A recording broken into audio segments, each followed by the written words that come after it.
ఓం గం గణపతియే నమః అండి. ఈరోజు ఫిబ్రవరి 5 సంకటహర చతుర్థి. ఈ రోజున వినాయకుడు చిత్రపటానికి గంధం బొట్టు పెట్టి కుంకుమతో బొట్టు పెట్టి స్వామివారిని అలంకరించుకోవాలండి. ఎర్రని పుష్పాలతోటి పూజ చేయాలి. ఎరుపు రంగు వస్త్రాలను మనం ధరించాలండి పూజ చేసేవారు.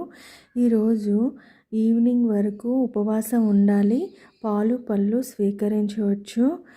ఈవినింగ్ చంద్రోదయంకి చంద్రుడిని దర్శనం చేసుకోవాలండి.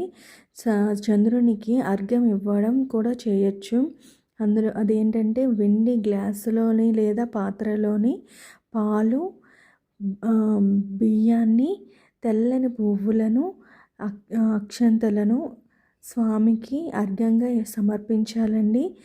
చంద్రుని దర్శనం చేసుకున్న తర్వాత వినాయకుడికి మార్నింగ్ పూజ చేసే సమయంలో ఎర్రని వస్త్రంలోని 3 పిడికెలు బియ్యము, తమలపాకులు, వక్కలు 2 ఖర్జూరాలను, 11 రూపాయి నాణాలను వేసి ముడుపుగా కట్టి దానికి గంధము కుంకుమ బొట్లతో అలంకరించుకొని పూజ చేస్తున్నప్పుడు అవి స్వామివారి పాదాల దగ్గర ఉంచుకోవాలి.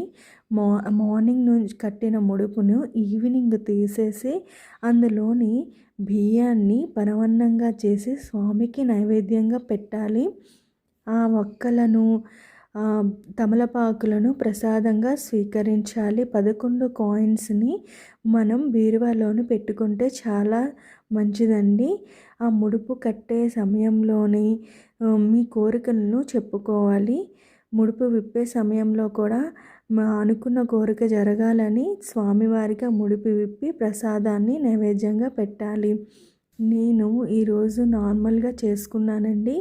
21 గరిక పూసలు వేసుకొని ఓం గం గణపతియే నమః అనే మంత్రాన్ని రోజంతా ఉపవాసం ఉండేవాళ్ళు జపిస్తే చాలా మంచిదండి. నాకు కొంచెం కుదరలేదు. నాకు తెలిసినట్టుగా నేను చేసుకున్నాను. ఏమైనా తప్పులుంటే క్షమించండి.